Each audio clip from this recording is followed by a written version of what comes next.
Assalamu alaikum, dear students. Today we are going to study chapter number 5 towards green energy, standard 10, science 2 textbook.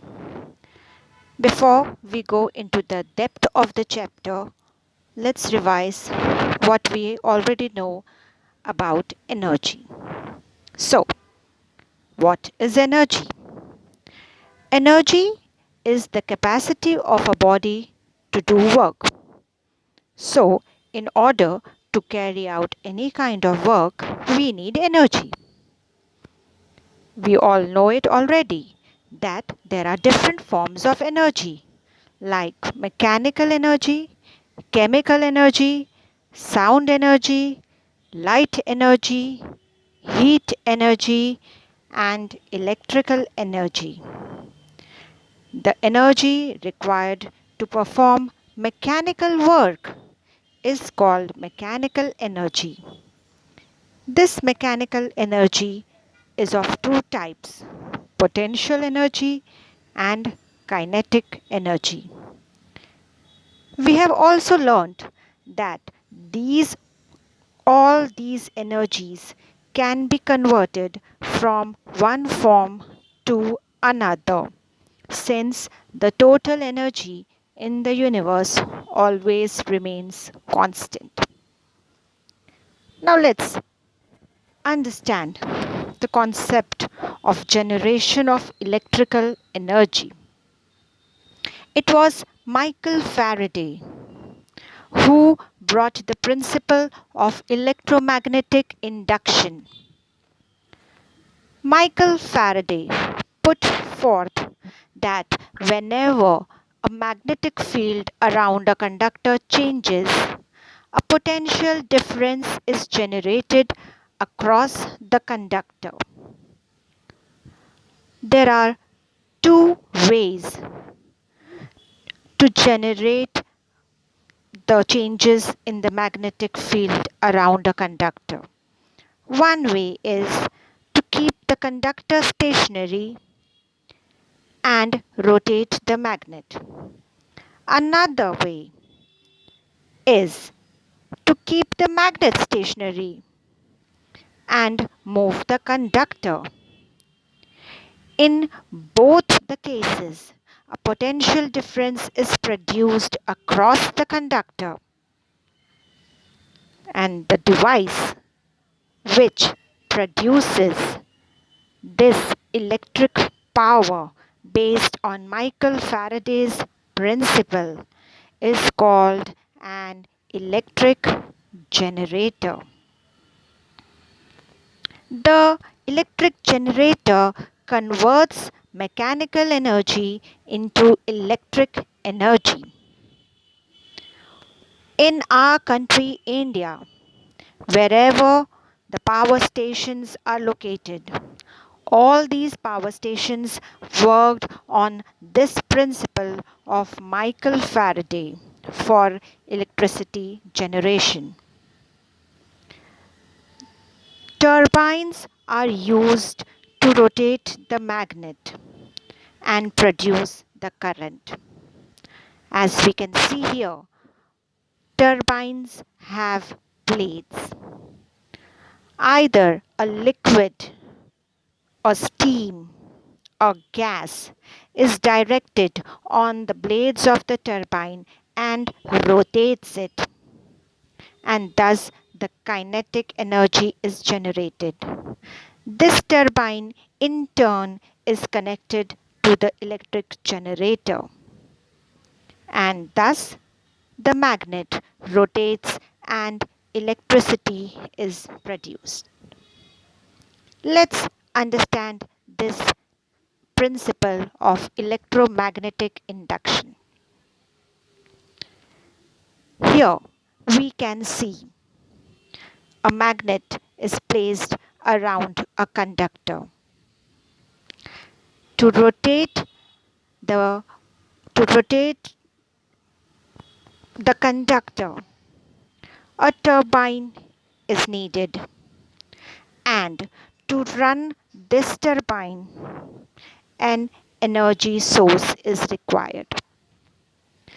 Different types of power generating stations are there in our country which use different energy sources to rotate the turbine. Here, the first kind of power station that we are going to study is based on thermal energy. Hence, this power station is called thermal energy based electric power station. In this power station, turbine is rotated using steam. The steam is produced by heating water in a boiler, and in the boiler coal is used to produce the thermal energy to heat the water. Hence, steam of very high temperature and pressure is generated, and this steam is used to drive the turbine. And the generator connected to the turbine rotates and electric energy is produced.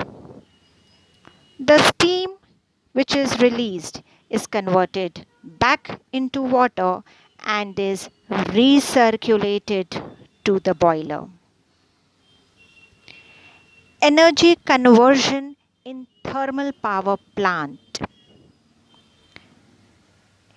Wherever in India these thermal power plants are used, all of them use coal for thermal energy production to boil the water in boiler. And hence, such power plants are called thermal power plants. Here we can see a step by step flow chart of different energy conversions taking place in thermal power plant.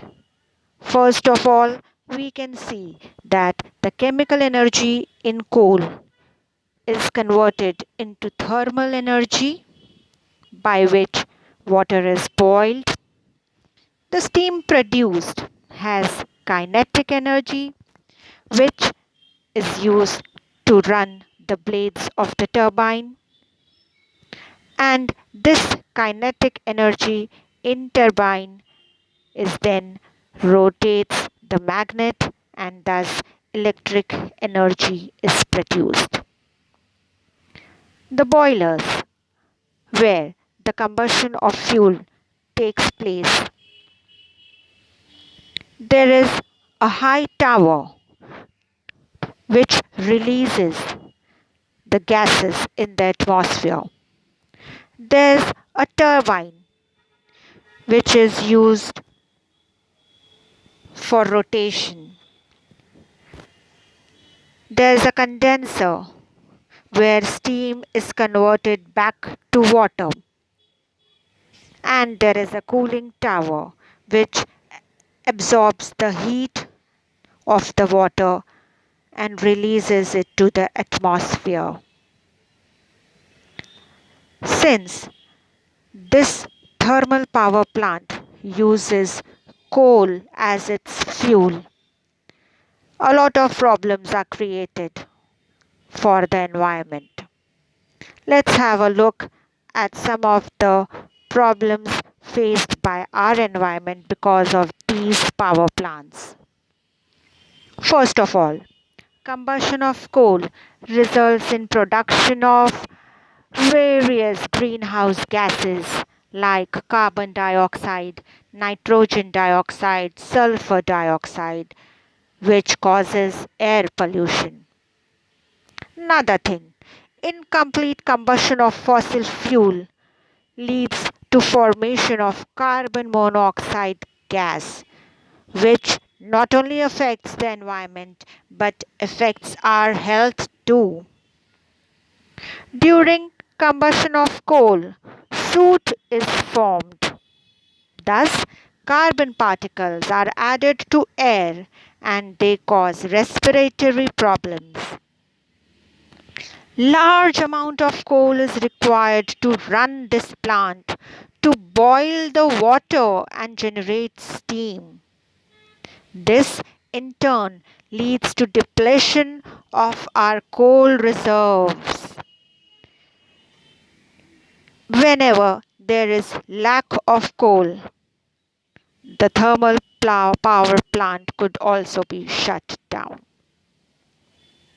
Thus, these are the problems faced not just by human but also by the environment. With this, we come to an end of thermal energy based power stations. Thank you very much, girls.